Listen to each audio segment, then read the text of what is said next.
સાહજિકતા. વર્તન એ પહેલાંના વખતનું અજ્ઞાન છે અને સમજણ એ કેટલાય અવતારનું સિલકી એટલે કે જમા સામાન છે. દાદા ભગવાન. જ્ઞાની પુરુષ દાદા ભગવાનને એક મહાત્મા કહે છે, દાદા, અમે અમારા પેલા સંસ્કારો લઈને આવેલા ને, તે એ સંસ્કારો કેટલીક વખત ઊભા થાય કે આપના ઉજવણીના કાર્યક્રમોમાં અમારી સાથે બહારના માણસોને એટલે કે જિજ્ઞાસુઓને લાવેલા છીએ, તે એ લોકો પણ પ્રભાવિત થાય. દાદાશ્રી સમજાવે છે, એ કાર્યક્રમોથી પ્રભાવિત થવાથી કંઈ એ સુધરી જાય છે એવું કશું હોતું નથી. એ લોકો તો આપણા મહાત્માઓના ખાલી સંપર્ક એટલે કે ટચમાં આવે તો એ બહુ થઈ ગયું. એ આ કાર્યક્રમથી પ્રભાવિત થાય એનો તો કોઈ અર્થ જ નહીં ને. એ મહાત્માઓની પાસે આવ્યો ને, પ્રભાવિત થઈ જ જાય. બીજા બધાના કાર્યક્રમોમાં વ્યવસ્થા અને શિસ્ત ઉત્કૃષ્ટ એટલે કે ટોપ હોય છે, અને અહીં એકલું ડિસિપ્લિન શિસ્ત ના હોય. એ બધી બનાવટ એટિકેટ છે, ને અહીં બનાવટ એટલે કે બાહ્ય શિસ્ત ના હોય ને સાહજિક હોય. તે મહાત્મા દાદાને કહે છે, અહીં તો એવું બને છે કે કોઈ વ્યક્તિને કામ સોંપેલું હોય અને દાદાને જોયા એટલે કામ બાજુ પર મૂકીને ત્યાં જતા રહે છે.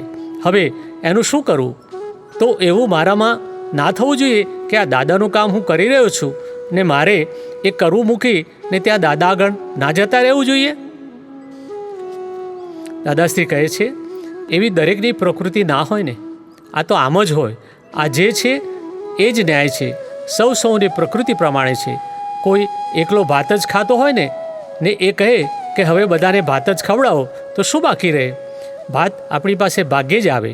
એ બધું હિસાબ છે તે પ્રમાણે.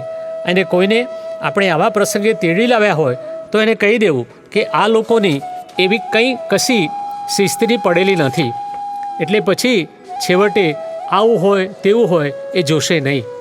એમની મહાત્મા પાસે જોવા જેવી છે એમની વિતરાગતા. હા, અહીં તો આવું જ હોય. શિસ્ત જાળવવા માટે કરતા આત્મા મૂકવો પડે, જે આ જ્ઞાનમાં શક્ય નથી. અને પેલું તો જે છે તે નીકળે છે. અમે હિસાબ કાઢી નાખેલું કે આ જે છે તે બરાબર છે. પહેલાં અમને પણ મનમાં એમ લાગેલું કે આવું અવળું કેમ થાય છે, પણ પછી મનમાંથી કાઢી નાખેલું. આ તો નિવેડો લાવવાનો છે. અહીં તો વિતરાગતા જોવાની છે, પ્રેમ જોવાનો છે. આ લોકોની એટલે કે મહાત્માઓની પ્રકૃતિ કેવી છે એ પહેલેથી કહી દેવું.